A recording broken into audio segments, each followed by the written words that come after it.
हम करेंगे हर मजलूम की हिमायत। बिस्मिल्लाहिर्रहमानिर्रहीम। अस्सलाम वालेकुम। मैं हूँ हुरैन फातिमा और आप देख रहे हैं हिमायती न्यूज HD चैनल। नजर डालते हैं आज की अहम खबरों पर।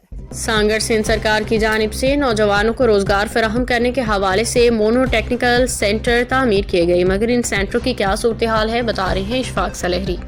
सिंध की जानिब से वोकेशन ट्रेनिंग सेंटर्स बना दिए गए हैं ताकि बच्चे जो हैं वो वहाँ पर हुनर हासिल कर सके। उनको स्कॉलरशिप दिया जाता है, नेवाटेक और बेनज़ीर इनकम सपोर्ट प्रोग्राम के तहत प्रोग्राम ऑर्गेनाइज किए जाते हैं। लेकिन सांगड़ में कायम जो ट्रेनिंग सेंटर जब बना दिया गया है, जो कि 10 एकड़ से ज़्यादा रकबे पर और करोड़ों रुपये की लागत से बिल्डिंग बना दी गई है, इसको फाल करने के लिए ज़रूरत इस अमर की है कि इंतज़ामिया और तमाम मकामी लोगों को जो इस पर दिलचस्पी लेनी पड़ेगी।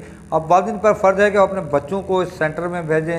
इंतज़ामिया का काम है कि वो इसकी निगरानी करें और जहाँ की जो इंतज़ामिया लोकल इंतज़ामिया उसका फ़र्ज़ है कि वो ईमानदारी से यहाँ पर ड्यूटी करे ताकि हमारी नौजवान नस्ल जो है वो हुनरमंद हो सके और बेहतर से बेहतर अंदाज में अपना जो है वो रोज़गार कर सके। और अगर हम चाहते हैं कि हमारा बच्चे खुशहाल हों, हमारा मुल्क तरक्की करे, तो इन अदारों को की तमाम जो है ज़िम्मेदारी को जो है तमाम लोगों को लेना पड़ेगी, तब भी जाकर अदारे जाकर फाल हो सकेंगे। जी, अब तक के लिए इतना ही। मजीद खबरों और अपडेट से बाखबर रहने के लिए देखते रहें हिमायती न्यूज HD चैनल।